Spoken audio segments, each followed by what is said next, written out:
আসসালামু আলাইকুম সবাইকে। আমি নোমান সিদ্দিকী তোমাদের সকলকে স্বাগত জানাই কিংডম অফ বেসিক পরিবারে। তো তোমরা সবাই কেমন আছো?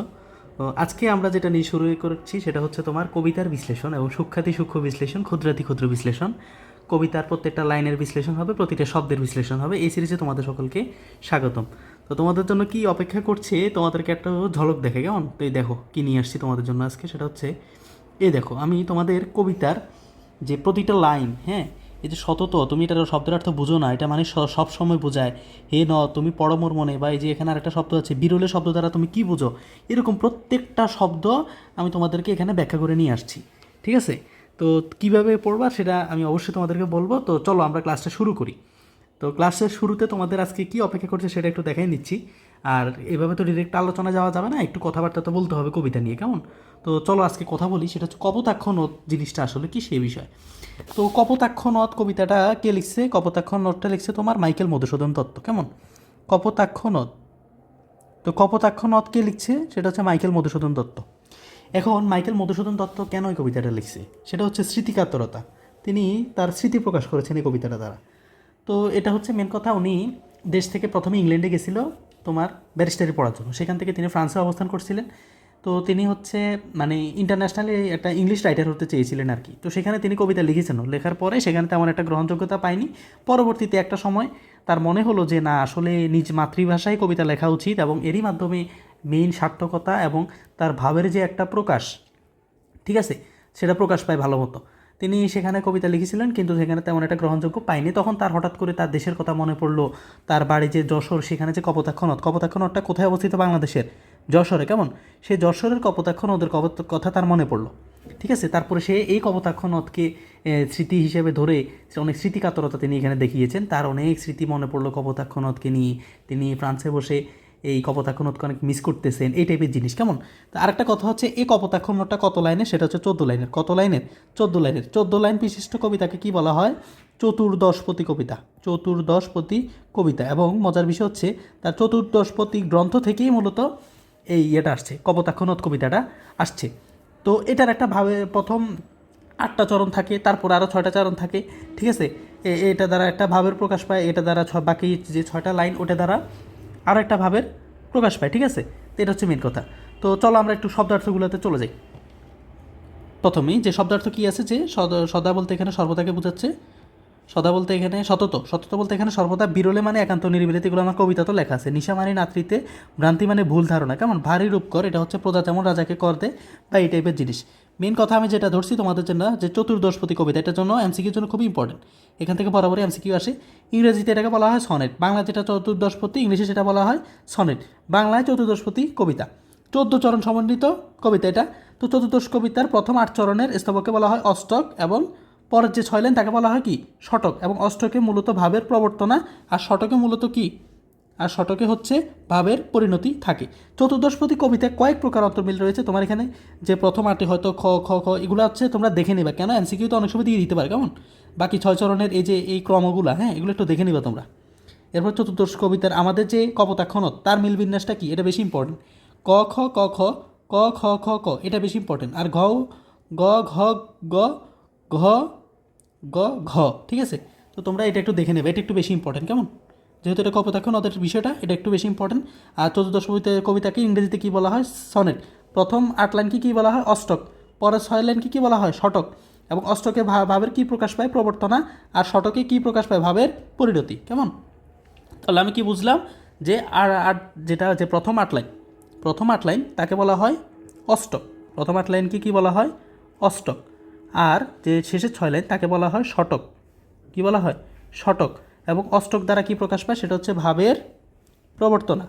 ভাবের প্রবর্তনা মানে প্রবর্তনা বলতে এখানে জাস্ট বোঝাচ্ছে উদ্দেশ্য, আর লাস্ট পরিণতিটা বোঝাচ্ছে এই ইয়েতে শতকে। তো সেটা হচ্ছে ভাবের পরিণতি। ভাবের পরিণতি, ঠিক আছে?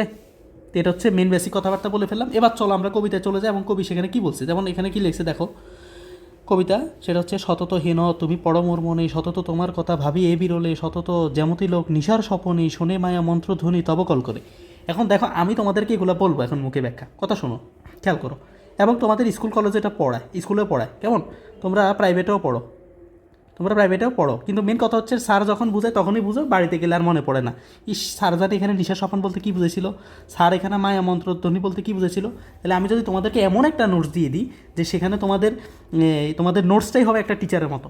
আমি টিচারদেরকে টিচারদের অনেক সময় রোল প্লে আছে অবশ্যই, কিন্তু আমি তোমাদেরকে যেটা করব ওই নোটটাও দিব এবং আমি ব্যাখ্যাও করব। আমার পড়া তো বুঝবাই, এবং আমার ক্লাস শেষে দ্বিতীয়বার যেন আমার ক্লাস করা না লাগে, তোমরা আমার নোটটা পড়বা, কেমন? তো ওইটার মধ্যে একদম সূক্ষ্মাতি সূক্ষ্ম বিশ্লেষণ করে দিছি, প্রতিটা লাইনের ব্যাখ্যা, প্রতিটা শব্দের অর্থ।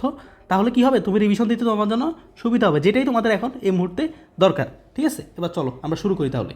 দেখো তোমাদের জন্য কী নিয়ে আসছি, কপোতাক্ষ নদ। এটা কে লিখছে? মাইকেল মধুসূদন দত্ত। চলো আমরা লাইন বাই লাইন বিশ্লেষণে চলে যাই, যে কবি প্রথম চরণ দ্বারা এখানে কী বুঝিয়েছেন একটু খেয়াল করো।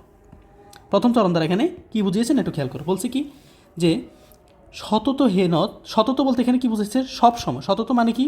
সব সময়। হে নদ, কপোতাক্ষ নদকে বলতেছে। হে নদ বলতে কাকে বোঝাচ্ছে এখানে? কপোতাক্ষ নদকে বোঝাচ্ছে। আর সতত মানে কি? সব সময় তুমি পড়ো মোর মনে, মানে সব সময় কপোতাক্ষ নদের কথা তার মনে পড়ে। কোথায় বসে বলো, কোথায় বসে মনে পড়ে? সেটা হচ্ছে ফ্রান্সে। কোথায়? ফ্রান্সে বসে তার কপোতাক্ষ নদের কথা মনে পড়তেছে। তখন আমি এখানে কি করলাম, সতত অর্থ তোমরা অনেকে জানো না, তো এটা মানে কি? সব সময় বা সর্বদা। সব সময় বা সর্বদা। তারপরে আছে কি তোমার যে, তারপর আছে তোমার হে নদ। হে নদ বলতে কাকে বোঝাচ্ছে? কপোতাক্ষ নদকে বোঝাচ্ছে। তুমি পড়ো মোর মনে, তুমি সবসময় আমার কথা মনে পড়ো। দেখো এই লাইনটার ব্যাখ্যা কি? কবি প্রবাসে থেকেও সারাক্ষণ তার প্রিয় কপোতাক্ষ নদের কথা ভাবেন। প্রবাসে বলতে এখানে কোথায় ছিলেন তিনি তখন? ফ্রান্সে। ঠিক আছে, ফ্রান্সের ভার্সে শহরে ছিলেন, এবং সেখান থেকে তিনি কপোতাক্ষ নদকে অনেক মিস করতেছে, যে সতত সব সময় হে নদ তুমি পড়ো মোর মনে। ঠিক আছে, এরপরে খেয়াল করো, পরের লাইনটা খেয়াল করো। সেটা বলছে যে সতত মানে সব সময় তোমার কথা ভাবি, তোমার কথা আমি চিন্তা করি এই বিরলে। বিরলে শব্দের অর্থ হচ্ছে একান্ত নির্জনে। একান্ত নির্জনে তিনি কবির কথা, মানে ওই কপোতাক্ষ নদের কথা তিনি মনে করেন। যখনই কবি একাকী বা নির্জনে থাকেন তখনই তার স্মৃতিতে এই নদের কথা ভেসে ওঠে। যখনই তিনি একটু নীরব আছেন, একটু একাকী আছেন, তখনই তার ওই কপোতাক্ষ নদের কথা মনে পড়তেছে। কোথা থেকে? ওই প্রবাস থেকে। প্রবাস বলতে কোথায় থেকে? ফ্রান্স থেকে। খেয়াল করো এরপরে কি বলছে, সতত জ্যামতি লোক নিশার স্বপনে শুনে মায়া মন্ত্র ধ্বনি তব কলকল। এখানে বলতে বোঝাচ্ছে যে মানুষ যেরকম নিশার স্বপন বলতে এখানে রাত্রি, নিশার স্বপনে, স্বপন মানেই স্বপ্নে, নিশার বলতে রাত্রে।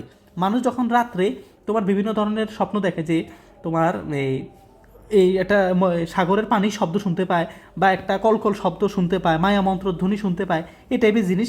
তো তিনি ঘুমের ভিতরে ওই কপোতাক্ষ নদের যে ঢেউ, যে পানির স্রোতের যে শব্দটা তিনি হচ্ছে শুনতে পান। কখন?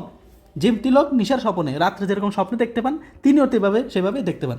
তো এখানে ব্যাখ্যাটা দেখো, মানুষ যেমন রাতে ঘুমের ঘোরে মায়াবী শব্দ শোনে, কবিও তেমনি কল্পনা করেন যে তিনি নদের পানির কলকল শব্দ শুনতে পাচ্ছেন। মানুষ যেরকম রাত্রে কি শুনে? মায়াবী শব্দ শুনে, ঠিক তেমনিভাবে কপোতাক্ষ নদ কবিতার কবি মাইকেল মধুসূদন দত্ত তিনি কপোতাক্ষ নদের সে পানির কলকল শব্দ তিনি শুনতে পান। কোথায়?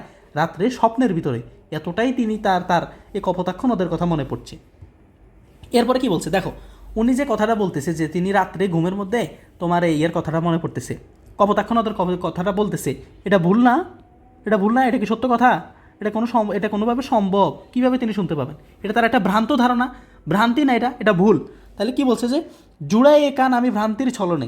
ছলনে মানে অজুহাতে, মানে তিনি জানেন যে এটা ভুল, এটা যে ভ্রান্তি, এটা যে ভুলের ছলনে, অজুহাতে তিনি এটা জানেন যে জুড়াই এ কান আমি ভ্রান্তির ছলনে, মানে কবি এটি জানেন তার মনের ভুল, তবুও এই কল্পনায় মাধ্যমে তিনি তার কান ও মনকে শান্তি দেন। তিনি জানেন যে জিনিসটা ভুল, যেটা কোনোভাবে সম্ভব না, কিন্তু তারপরেও তিনি একটু চিন্তা করেন, হ্যাঁ আমি শুনতে পাচ্ছি আমার সেই কপোতাক্ষ নদের কলকল শব্দ, এবং এটা ভেবে তিনি তার মনকে সান্ত্বনা দেন যে হ্যাঁ আসলেই তো, হ্যাঁ আসলে আমি শুনতে পাচ্ছি, আমি কপোতাক্ষ নদের খুব কাছে আছি, হ্যাঁ আমি কপোতাক্ষ নদের সে শব্দগুলো আমি শুনতে পাচ্ছি।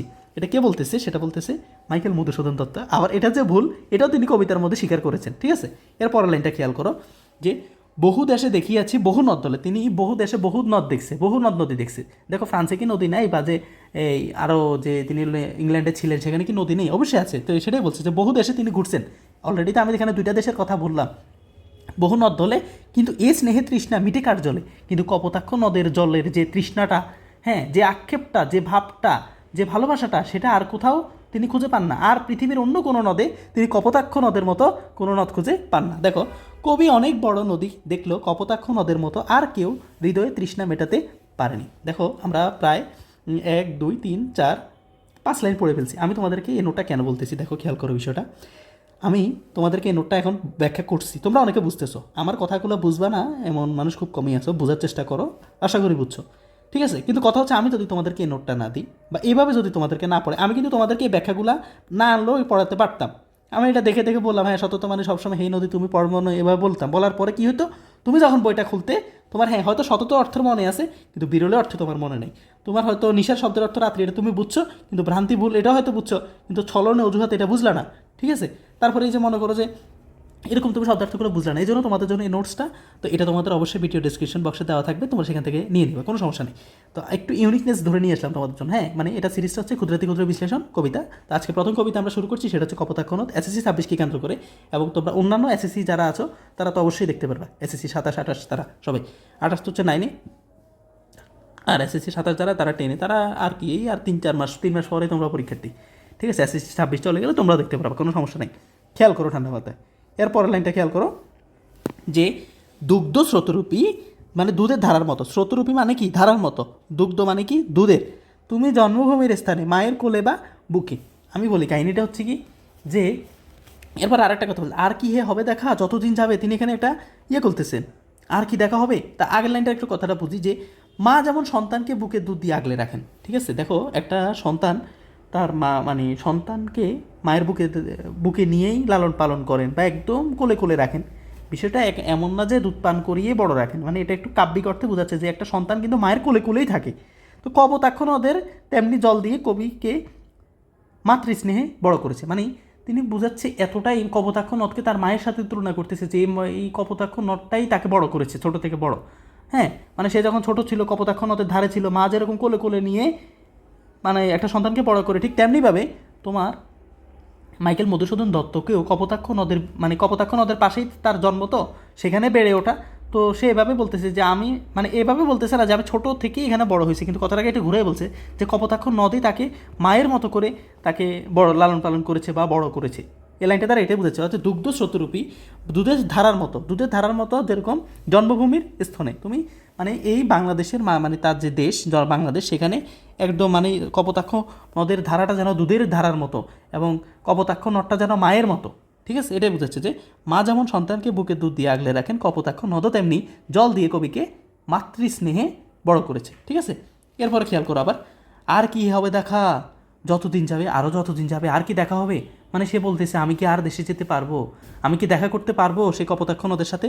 তার মানে কি বিদেশে থাকা কবি আক্ষেপ করে ভাবছেন তিনি কি আর কখনো এই নদের কাছে ফিরে আসতে পারবেন, মানে সেটা প্রশ্ন করতেছে আর কি হবে দেখা যতদিন যাবে। সেই প্রবাস থেকে বলতেছে যে আসলে কি আমি আর আসতে পারবো এই দেশে। এরপর কি বলছে, প্রজারূপে রাজরূপ সাগরের দিতি। দেখো প্রজারূপে মানে প্রজার মতো, প্রজারূপে মানে কি প্রজার মতো, কেমন। আর এখানে বলছে কি রাজরূপ, রাজরূপ মানে রাজার মতো, রাজরূপ মানে কি রাজার মতো। এটা তো তোমরা বুঝা, রূপ মানে মতের জন্য এটা এখানে লিখি নেই, তার বলে দিচ্ছি।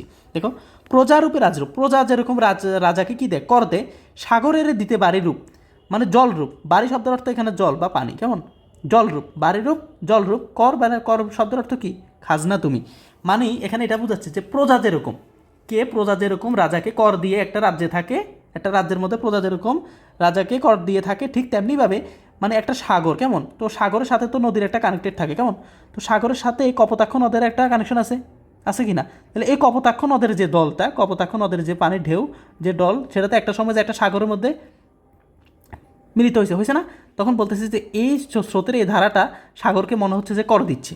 তার কথাটা হচ্ছে এরকম, প্রজা যেরকম রাজাকে কর দেয়, নদীও তেমনি মানে এই কপোতাক্ষ নদটাও জল দিয়ে সাগরকে কর প্রদান করেন। আরেকটা কথা তোমাদেরকে বলে রাখি, সেটা হচ্ছে নদ আর নদী এই দুইটা কথা কিন্তু টোটালি ডিফারেন্ট, এরা কিন্তু এক জিনিস না। ঠিক আছে, নদী এক জিনিস, নদ আরেক জিনিস।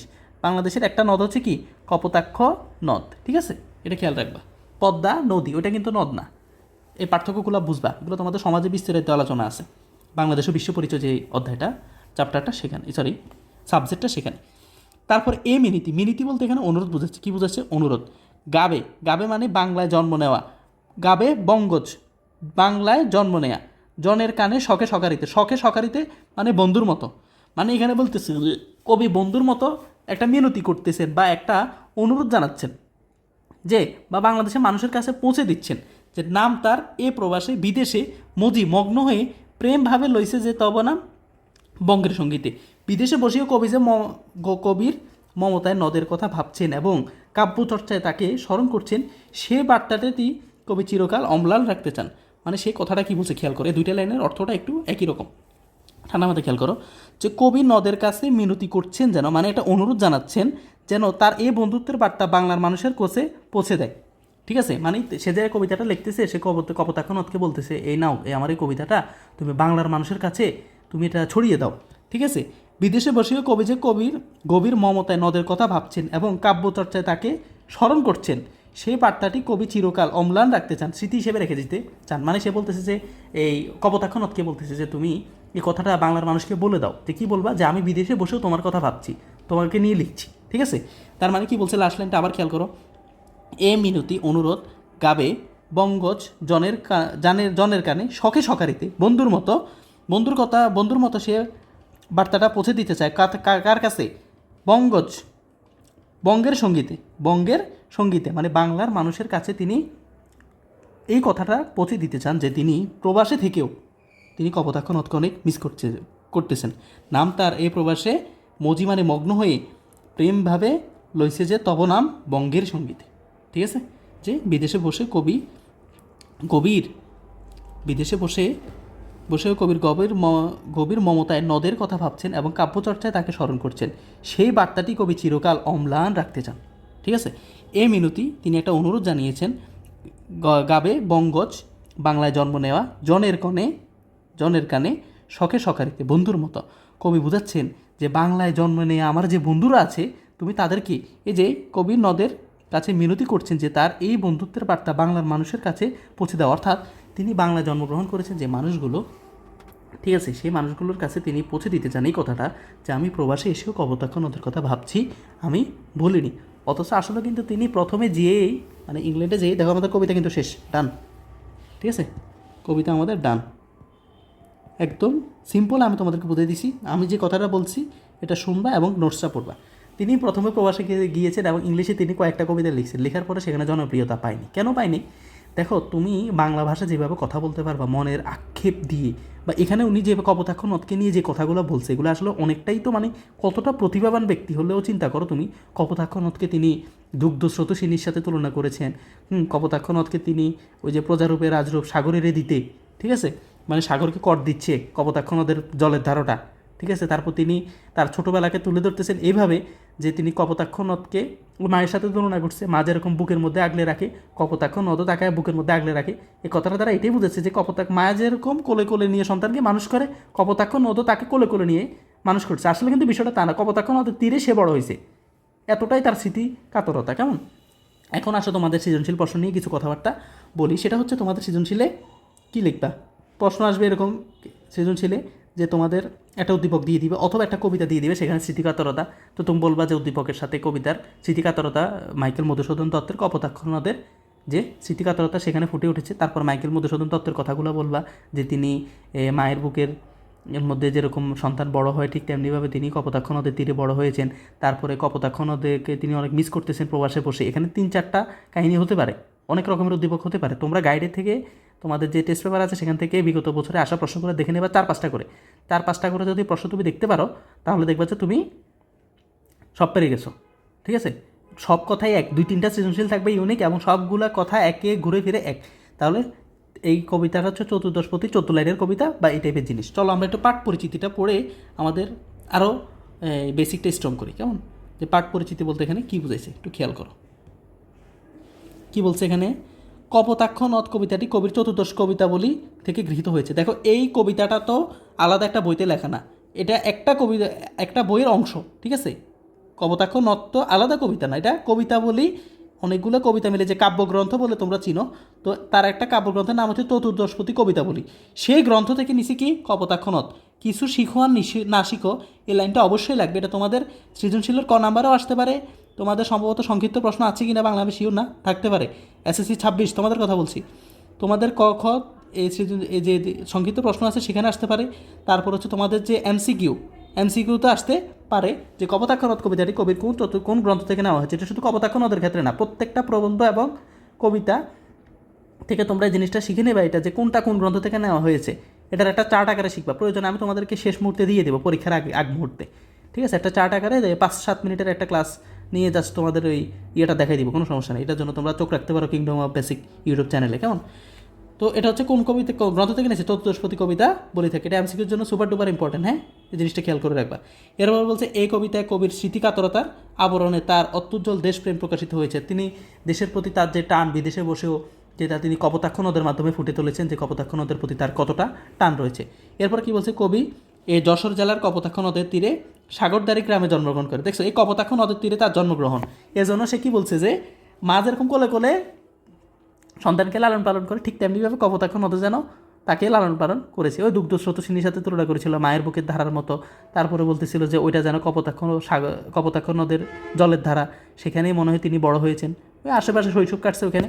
তারপর কি বলছে, শৈশবে মধুসূদন দত্ত এই নদের তীরে প্রাকৃতিক পরিবেশে বড় হয়েছেন। দেখছো, যখন তিনি ফ্রান্সে বসবাস করেন, কোথায়? ফ্রান্সে বসবাস করেন, তখন জন্মভূমির শৈশব কৈশোরের বেদনা বিদুর স্মৃতির তার মনে জাগিয়েছে কাতরতা।